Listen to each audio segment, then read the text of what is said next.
कपड़े धोने वाली बहू।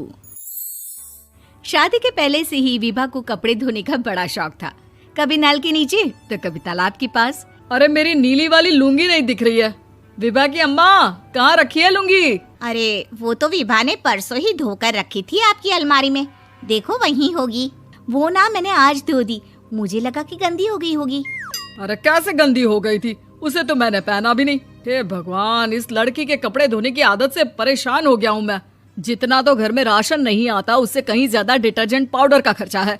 इसकी शादी करवा दो, शादी जाए अपने घर में ही करे काम, फिर चाहे घर के कपड़े धोने हो या पूरे गांव के। हाँ ठीक बोल रही हूँ, देखता हूँ मैं कोई लड़का। वो दिन भी आ जाता है जब विभा को देखने लड़के वाले आ जाते हैं। लड़की मुझे अच्छी लगी। होने वाली सास कहती है, बेटी अगर कुछ पूछना है तो पूछ लो। वैसे तो हमारी लड़की बहुत ही शर्मीली है, जो बोल दो वो मान लेती है, इसे क्या पूछना होगा। अरे कैसी बात कर रही हो माँ, मुझे इन लोगों के घर रहना है, सवाल तो कई है। हाँ हाँ बेटा, पूछ लो ना, क्या पूछना है। आप लोगों के घर कपड़े कौन धोता है? सास का मुंह बन जाता है। देखो, अगर तुम ये कहना चाहती हो कि तुम्हें कपड़े धोने नहीं आते तो सुन लो, कपड़े मैं ही धोती हूँ, लेकिन तुम्हारे आ जाने के बाद मैं रुमाल तक नहीं धोऊंगी। अरे चुप रहना भाग्यवान, बहू बेचारी घर आई नहीं, उसे डराना शुरू कर दिया। वो क्या है ना बिटिया, अभी तक तो ये कल्लू की माँ ही धोती थी, लेकिन अब तुम्हारे पापा तो दहेज में वॉशिंग मशीन देंगे ही। तभी विभा की माँ बोल पड़ती है, सवाल भी पूछा तो क्या। वैसे भाई साहब, मशीन की तो फिर भी कपड़े धोने की कैपेसिटी होती है। मतलब जो बिटिया दे रहे हैं ना विभा, इसे कपड़े धोने का बहुत शौक है। ये आप लोगों के क्या, आस पड़ोस गांव मोहल्ले सबके कपड़े धो दे और उफ तक ना करे। बाहर देखा नहीं आपने कितने कपड़े सूख रहे हैं, सब हमारी बिटिया ने ही तो धोए हैं। बस भी करो ना माँ, शर्म आ रही इतनी तारीफ सुनकर। और तो और एक दाग निकाल कर दिखाओ तो मान जाऊं। हाँ अच्छा, माफ करना बेटा, मैंने गलत समझा। हमें तो रिश्ता बहुत पसंद है। और ऐसे जुड़ जाता है रिश्ता कपड़े धोने का शौक रखने वाली विभा का। उसकी शादी हो जाती है कोयला फैक्ट्री में काम करने वाले कल्लू के साथ। शादी के बाद अचानक विभा चिल्लाती हुई सास के पास आती है। सासू माँ, अरे सासू माँ कहाँ है आप? ये तो धोखा है, धोखा दिया आप लोगों ने मुझे। इसे ससुर के चक्कर के बारे में पता चल गया। अरे तो उसमें तुझे क्यों धोखा मिला है? अरे नल में पानी नहीं आता, कपड़े कैसे कब धुलेंगे? अच्छा, तू पानी नहीं आ रहा उसकी बात कर रही है। तो आपने क्या सोचा? कुछ नहीं। अच्छा, तेरी माँ ने कहा था कि कपड़े धोने का शौक है तुझे, याद आया मुझे। शौक बोलकर कपड़े धोने वाले मेरे जुनून को कम ना आके सासू माँ, कपड़ा धोना मेरा गुरूर है। तभी पति भी वहाँ आ जाता है। अभी मैंने इसे सनी देओल की फिल्म दिखाई है, उसी के डायलॉग मार रही है माँ। अच्छा सुन, साफ साफ बता रही हूँ, पानी सुबह 4 से 6 और शाम को 10 से 12 आता है, समझी? विभा टाइमिंग सुनकर हैरान हो जाती है। ये क्या भूतों का मोहल्ला है? सुबह 4 बजे उठकर कौन कपड़े धोता है? 4 बजे टंकी में पानी जाता है, फिर सारा दिन धोना ना, किसने मना किया? अरे कैसी बात कर रही हैं? 200 लीटर की टंकी में कितने कपड़े धो लूंगी मैं? सुबह ही उठ जाऊंगी मैं। अब क्या था, विभा सुबह 4 से लेकर रात के 12 बजे तक कपड़े ही धोती रहती।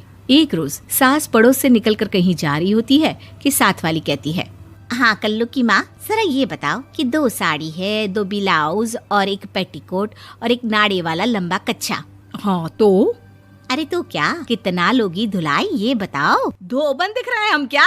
हमारे पति सरकारी नौकरी से अभी रिटायर हुए हैं और बेटा सुपरवाइजर है कोयला फैक्ट्री में। धोबन समझ रखा है हमें?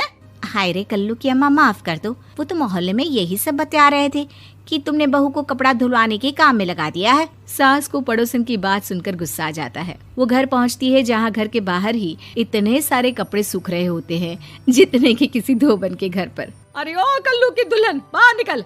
माँ जी यहीं आ जाओ, बाथरूम में चादर धो रहे हैं हम। अरे अभी हम धोते हैं, तुमको बाहर निकलो। ये आस पड़ोस वाले बोल रहे हैं कि हम बहू से कपड़े धुलवा कर उसे कपड़ा धोने वाली बना दिए हैं। अरे छोड़ो ना माँ जी, किन लोगों की बातों में आती हो? आस पास के लोगों का तो काम ही होता है कि वो किसी तरह सास बहू को लड़ा दे। बहू सारे घर के कपड़े धोती है, ये क्या कम है? बोलिए।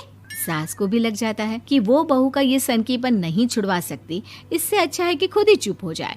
एक रोज सास और बहू मंदिर जाते हैं, जहाँ सास की साड़ी वहाँ खड़ी भीख मांगने वाली से मिलती है। माँ जी क्या बात है, आपकी साड़ी उस भिखारन से कितनी मिल रही है ना? हाँ हाँ, देखो तो दोनों की साड़ी मिल रही है। क्या बात है कल्लू की अम्मा, तुम खुद को तो अफसर की बीवी बताती हो और ऐसी सिंपल सी प्लेन साड़ी पहनकर घूमती हो। सिंपल और प्लेन नहीं है ये साड़ी। तो क्या सोने के धागे से फूल बने हैं? कुछ भी सासू माँ, कुछ भी। हाँ, बने थे इस साड़ी में सोने के धागे से फूल। मेरे पति लेकर आए थे मद्रास से स्पेशली मेरे लिए 10,000 की। ताहे भाई साहब इस भिखारन के लिए भी सेम टू सेम साड़ी लेकर आए होंगे 10,000 की। सास उस वक्त कुछ नहीं कहती, लेकिन बहू के साथ घर आती है और अलमारी से एल्बम निकाल कर लाती है। ये साड़ी देख रही है, ये वही साड़ी है जिसे मैंने अभी पहना था। इस साड़ी में ये जो चमकदार फूल दिख रहे हैं ना, ये सोने के धागों से काढ़े गए हैं। लेकिन तू लोकल वॉशिंग मशीन ब्रश से घिस घिस कर सारे फूलों को निकाल कर साड़ी प्लेन कर दी। मुझे माफ कर दीजिए सासू माँ। और तो और, जब मैंने तुझे तेरी गलती के लिए कुछ नहीं कहा, लेकिन तूने तो सबके सामने मेरा मजाक ही बना दिया। क्यों? बहू को समझ में आ जाता है कि अब से उसका कपड़े धोना बंद।